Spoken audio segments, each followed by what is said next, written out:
Hey everyone, I'm Stephanie, and I believe that the right book at the right time can change lives, and that all readers should read children's literature, especially adults. So that's what we do here on the Kid Lit Love podcast. We celebrate all things children's literature: picture books, early readers, middle grade, and young adult novels for readers of all ages. In each episode, we'll talk with children's literature authors and discuss their books, their hopes, their dreams for readers, their writing process, and much, much more. Whether you're an adult reading to their inner child or connecting the young readers in your life with fantastic books, you've come to the right place. So grab a notebook to build your TBR, and let's get to today's episode of Kid Lit Love.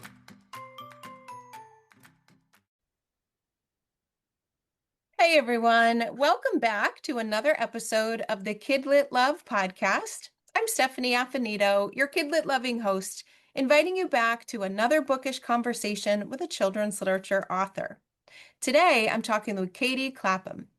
Katie is the co-founder of the independent bookshop Storytellers Inc. in a small seaside town in Northwest England, and she writes one of my favorite weekly Substack subscriptions, Receipt from the Bookshop.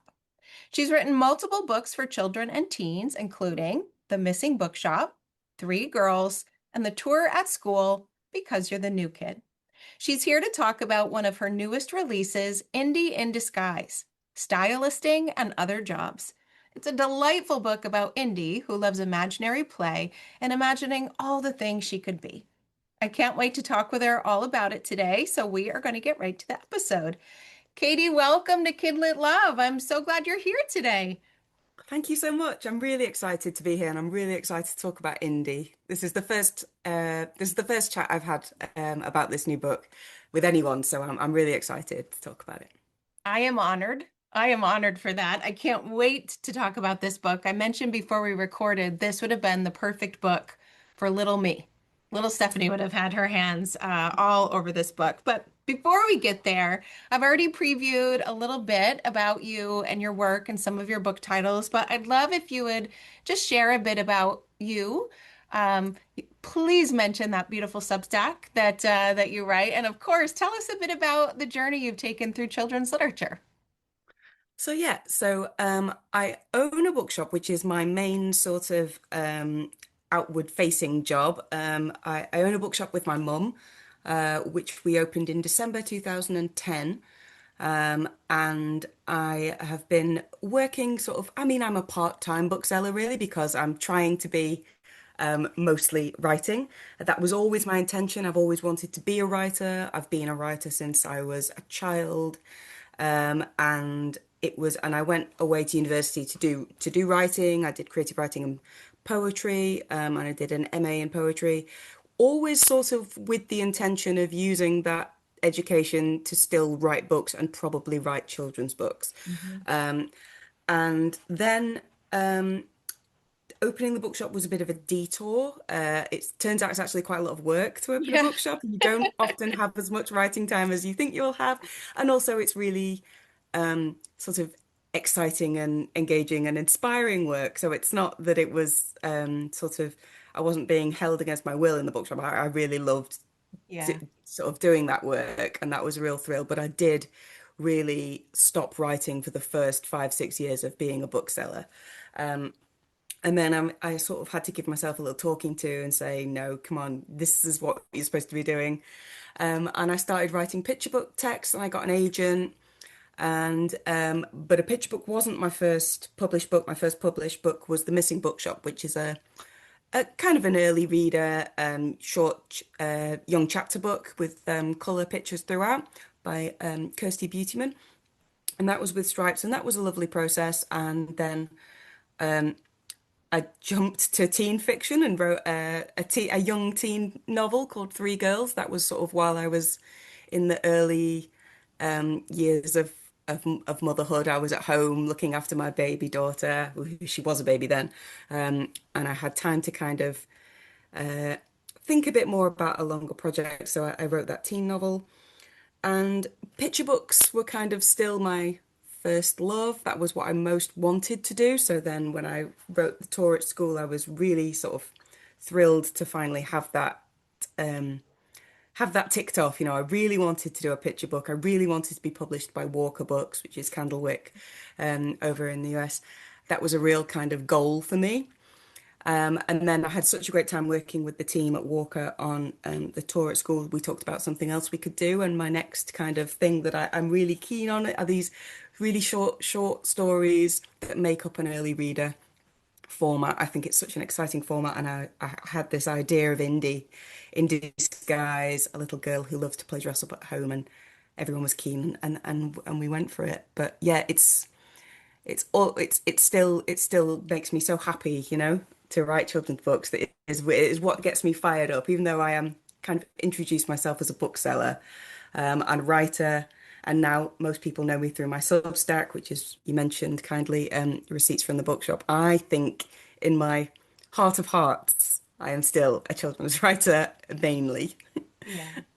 Yeah, I love that you mentioned the formats, the different formats, the different age groups that you write for, because as a former educator of little people, now I teach teachers who want to become reading teachers, but there is a very special time in a reader's progression when they move from the books that they read with their teacher or with their parents, and they move from these single story books to chapter books. It is a huge deal. It is a big milestone. And so when you can put a book like yours in a child's hands that shows them like, oh, wow, like look at Mm. this, look at the chapters you're reading, the stories that you are reading. It really is a milestone of sorts that just cements that love and that feeling of pride as a reader. So I love when I find books like this that I can pass along. But I will say this went to my adult reading heart that just loves to imagine all the things I could be when I still grow up. So it's we've got both of It's those things. It's quite interesting because I think perhaps this early reader format is much more popular in the US than it is in the UK, because obviously you have this nice kind of history of it with the Frog and Toad stories, and Right. that tradition of those really great I can read books. You know, I love so many of them. And I didn't have them as a child. I've discovered them as you know, as an older person, you know, as a grown Yeah. up, while I've been more invested in reading with my own daughter. I've started reading those, you know, the Russell Hoban stories, and I didn't have those as a child. But when we opened the bookshop, we didn't have that shelf for those transitional books, because there weren't really that many of them. And I don't know if you have the Alex T. Smith series Claude in the US, but that was a big kind of new development in, certainly in our bookshop stock, that it was this interesting, short, you know, much shorter than a novel, but still that nice chunky small novel feel for, you know, in the hand. And it had this single or two color palette illustrations throughout, which looked so fresh and exciting. And that shelf now in the shop has grown over the years to become sort of the most visited shelf, really, because now there are so many more books that are doing that, in the UK, and we're sort of only just catching up to it. But it's such a useful place to take a child in the bookshop, because some children, even though we would always say you should be reading picture books for as long as you can, you know, and we Yeah. are excited by the prospect of reading picture books well into, you know, past what your reading ability is, because they're so exciting for the eyes, and they're so sort of thrilling as objects in themselves. But there comes a point where a child sometimes feels like they want that smaller format book to have that kind of physical sense of, I am growing up in the bookshelf. Yeah. So it's really nice that we can now direct them to the shelf that's that perfect transition before they move on to the middle grade novels, which perhaps might have no pictures in them at all. And it's a shelf that I have been so excited to buy stock for, and now so excited to be on it, because I think it's just a really thrilling kind of space for children's literature. That must be quite the thrill to stock your own bookshop shelf with your own book. Yeah, it is. I mean, it is a perk. Not every author is sort of guaranteed that spot in Right. every bookshop. Thousands of books are published each week, but I can pretty much guarantee that at least one bookshop will stock the full range of my books. Now, you did mention illustrations in those early chapter books, and even though listeners can't see the book, I do somehow want to convey just the delightful, fun enthusiasm of this book. Indy has spark, Indy has style, so does the dog. Yeah. There are so many pictures. It is an illustrated chapter book. But your illustrator has done such a beautiful job of bringing delight and imagination to the book. And I just love to get that from your perspective as a person who wrote from that imaginary, wonderful place of imagining the things that you could be. The pictures just complement it so perfectly, so beautifully, and I think match Indy's energy. And I was wondering what you thought of that. Definitely, and that's something that we talked about a lot. Indy does have the energy, and the illustrator Emma Farrans is she's done such a beautiful job because it's still retained that kind of loose texture. It's quite painterly, but I mean the house that she lives in is so stylish, and I I think the picture, my favorite illustrations are Indy with her grandparents. I think she's made them look so sort of gentle and kind with such simple gestures in the illustrations, but they just convey such lovely relationships. And she's made Indy this sort of really dynamic little character who's constantly, creating interesting shapes, and because she just kind of is having so much fun. It's a story. All the stories are really celebrating how imaginative and how dynamic children are when they play at home, just with the things that are around them. There's nothing more interesting than watching a little child make a game out of an ordinary item that you've looked at every day of the year and have never had an interesting thought about, and suddenly they turn it into an object that becomes something at the center of their game. And I mean, Indy's certainly inspired by my own daughter, who is really good at role play, who was very talkative at a very young age and had a really great imagination, and sort of would often narrate things to herself as she was playing, and would also quite quickly become a new character. And Mhm. it always impressed me because I suppose I'm still, as an adult now, I'm a bit uptight, like if we're gonna play doctors, maybe we should clear the deck, we should make space, or Yeah. we should get together some sort of props to make sure. And children don't want to do that. They are ready to be the doctor or be the patient, or be the tiger with just the smallest amount of suggestion of props. Mhm. And one of my favorite memories of my daughter is when she we didn't have those kind of Disney dress up costumes in at home because we just hadn't got to that sort of stage yet. But she'd seen a friend have a Rapunzel outfit, with a wig, with a long wig, and she came home and she sort of wanted to play Rapunzel, but we didn't have those props to play with. And she just got a very long piece of string, a single piece of string, and attached it to her head with a clip. And it was just enough, it was this one long string. Yeah. And that was the suggestion of the very long hair. And it was enough for her to become Rapunzel instantly. And it made me so happy that she could just step into that. And I think children do that all the time, don't they? They do. So I was Indy's kind of a character I could write endless stories about, because every day she just wakes up and is something else. And when you write stories, and when you write for adults, you're so constantly told to kind of get to the point, don't drag down the beginning of your writing. I mean, when you write for children as well, you have to do that. But that's exactly how children play. They don't do they don't do the backstory or the scene setting. They just get on with it, and it makes these stories feel really kind of exciting to write. Yeah, they're filled with wonder, they're filled with imagination, they're filled with joy. I love how each chapter takes us through something else that Indy is imagining to be. So we've got the stylist, we have the dentist, we have the cleaner, we have the librarian, which of course is one of I'm sure our favorites here.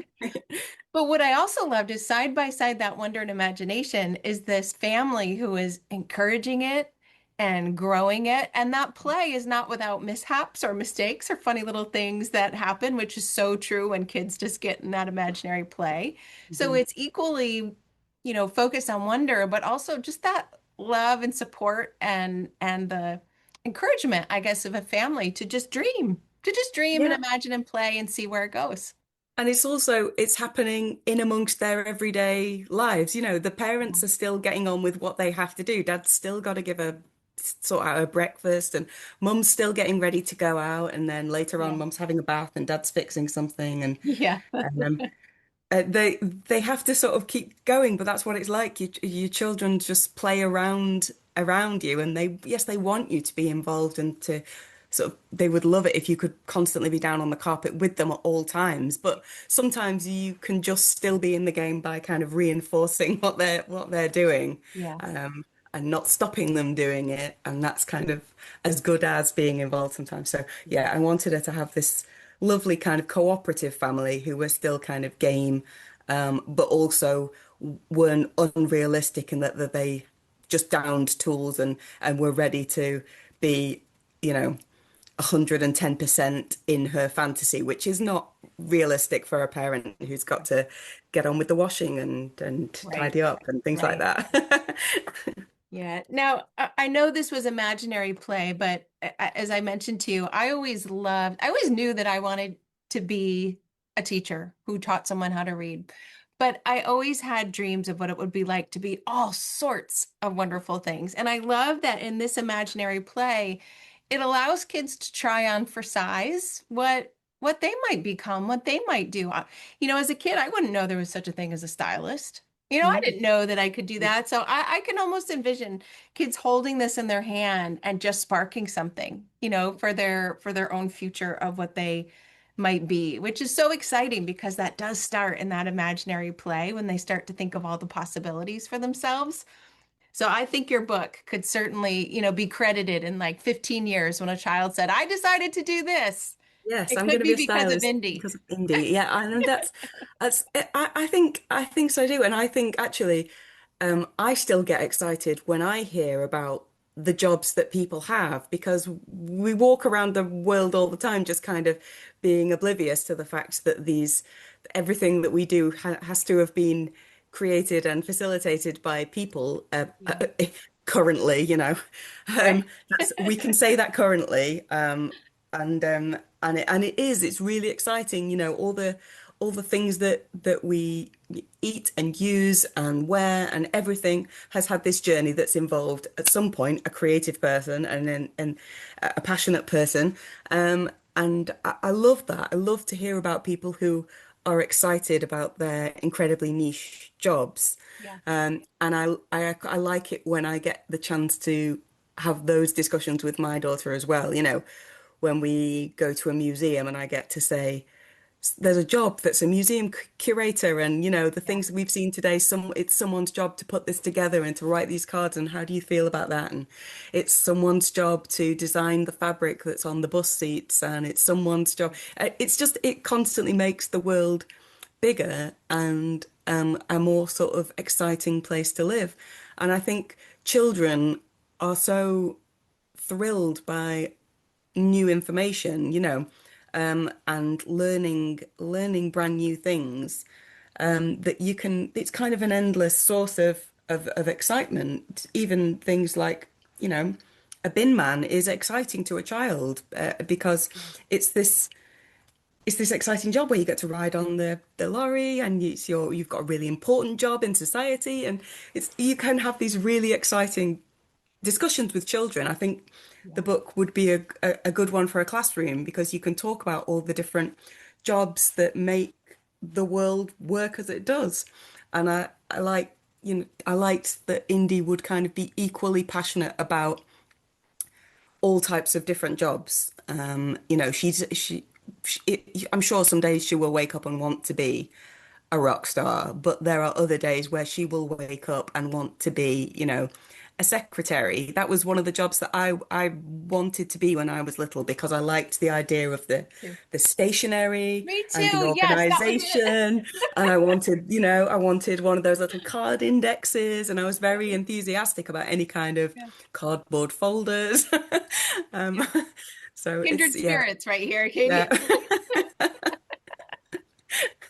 Yeah. So as you think of your book going out into the world, and it's going out, where you are in the US, we will have to be a little more strategic to get our hands on it, but that's okay because I have the direct link so that we can get that here. But as you think about this book going out there, what is your hope for the book or your hope for readers who get to read it with someone? Well, if my publisher is listening, then my hope is that this is a series that runs and runs and runs, and we get to do like 25 books of these. And Indy has, a TV show, Yes, all that I stuff. second it. Um, that would be ideal.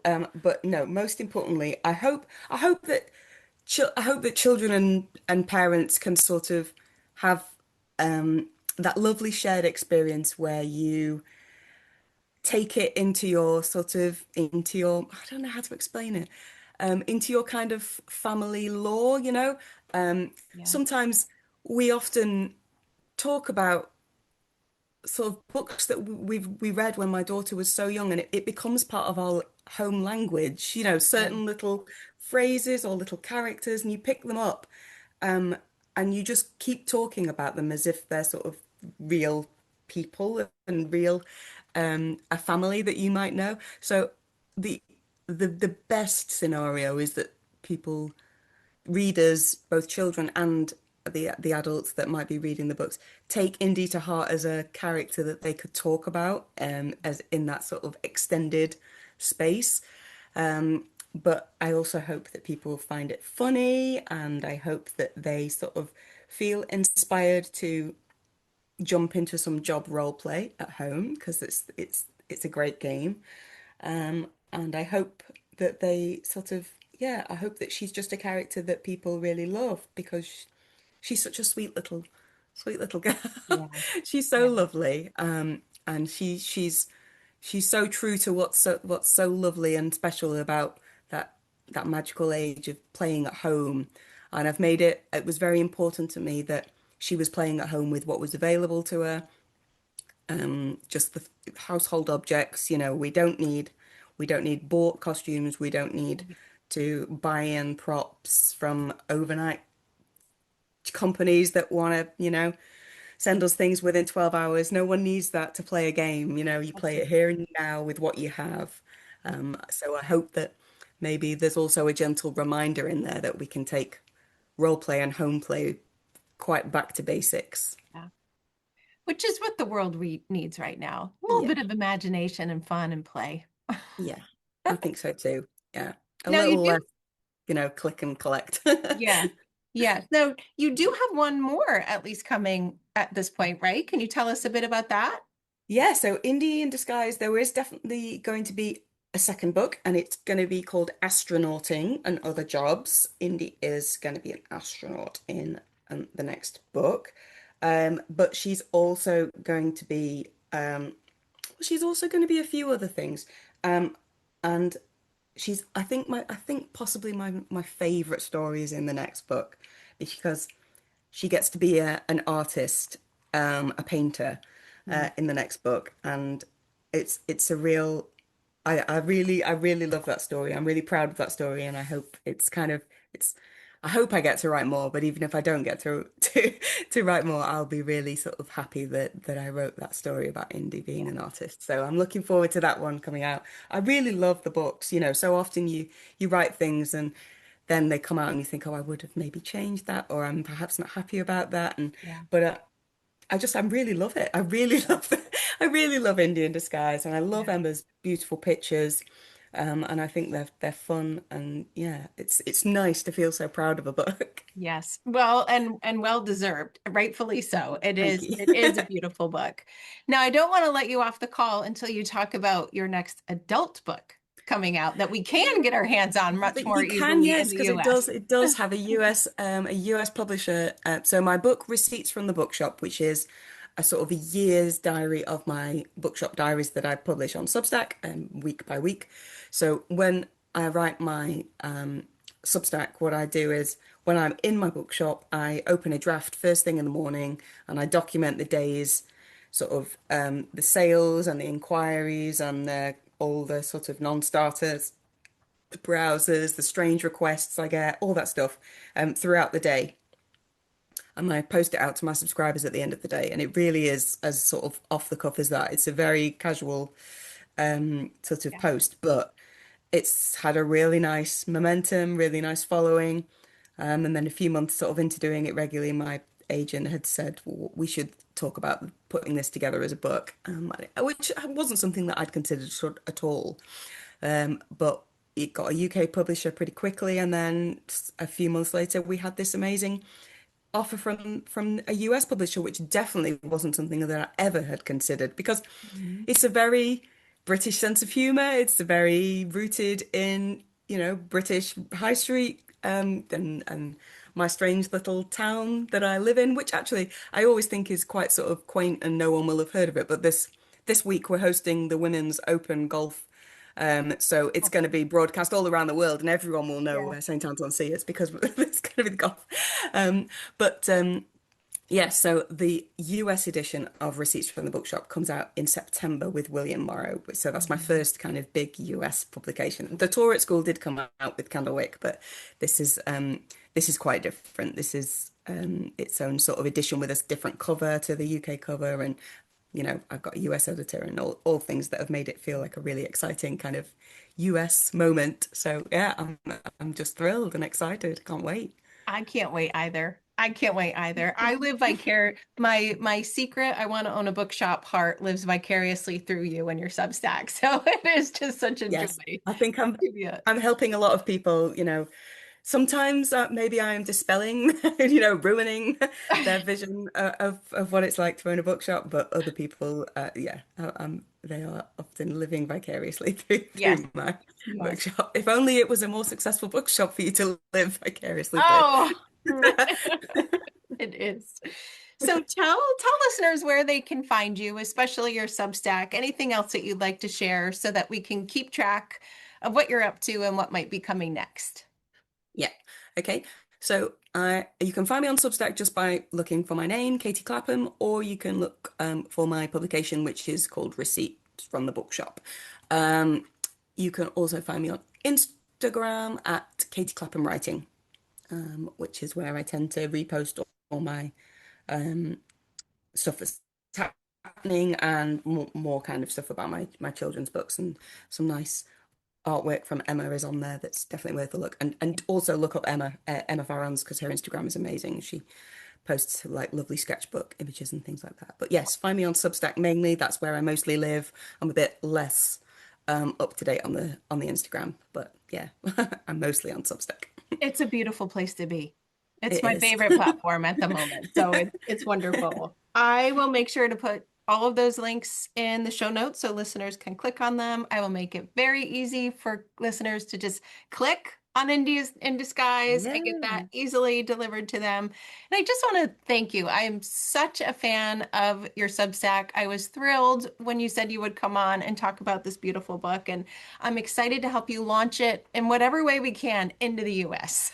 Yes. In its own little way, Indy is going to make her way That's into the right. States. That's very exciting. I'm so excited to see that you've got a cover. It's made my day.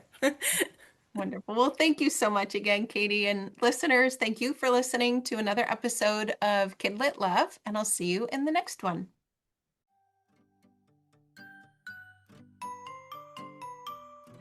Thanks for listening to today's episode of the Kidlit Love podcast. You'll find links to all of the books, resources, and ideas mentioned in the show notes and at alitlife.com. You'll also find Kidlit Love on Substack. That's where you'll find posts for each episode, monthly Kidlit roundups, and an invitation to join my summer book club and go deeper into the world of children's literature. And if you loved this podcast and want more, You might like to listen to my other podcast called Get Literate. It's a podcast that explores all things books and reading, notebooks and writing to build a life you love. One more thing. If you loved what you listened to today, please take a moment to rate and review the podcast, or take a screenshot of the episode and text it to a friend. This helps the podcast grow and builds our bookish community of kid lit love. Thanks for listening.